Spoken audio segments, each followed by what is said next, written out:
Hey guys, Dinosaur MTG here because I am a dinosaur when it comes to Magic. This is part 2 of talking about my first LGS where I played Magic in the 90s. The name of the store was BDC Cards. I remember that because the name of the owner was an old man named Jim Babin, and I would always joke with him that BDC stood for Babin Does Cards. Now this was 30 years ago, so both Jim and his store are long gone, but I have fond memories. In the summer of 1997, I got my first job as a bagger at the local grocery store, so now I had my own money to spend on cards. My parents watched over my spending though. They had no problem with me buying cards as long as I didn't go too crazy.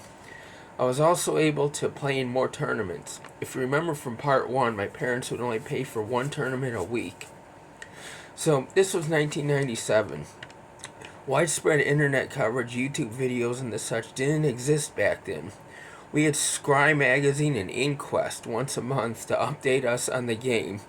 But beyond those, the meta was confined within individual shops. So for us, it was just the 10 or 12 kids at my LGS that played against each other and brewed decks against each other. When we opened packs and bought singles, the cards we were looking for were aimed only at each other for duels and trading. Another thing about playing in 1997, I mentioned Scry and Inquest is pretty much the only way to get information on the game. When new sets came out, or were about to, we just didn't know until the cards showed up at BDC after Jim got his supply from Wizards. It's so funny. When 5th edition came out, featuring new art on reprints, I was losing my mind. Being able to get new art, even on just the basic lands. The concept of new sets, new art for existing cards was foreign to me. Back in 96, when Mirage came out, and one of my friends in the play group got some of it for his deck, I actually thought he was cheating with fake cards. That's how dumb I was as a new player. When new sets were about to come out, it was all rumor and speculation discussed at the game store. When Stronghold was about to come out, there was such a buzz about, oh my god, a new Mox. And when the set released, we bought so many packs trying to get a Mox Diamond, and we got so many Skeleton Scavengers instead. The worst rare of the set at the time. That summer of 1997 was special to me. If I didn't have work or chores at home, I was there at the game store. There were many days that summer where I would just bike up there in the morning and would spend all morning and afternoon there. Jim had a mini grill, so I would have burgers, hot dogs, and fries and pop and chips for lunches. He also had a small TV up on a shelf playing daytime reruns of sitcoms.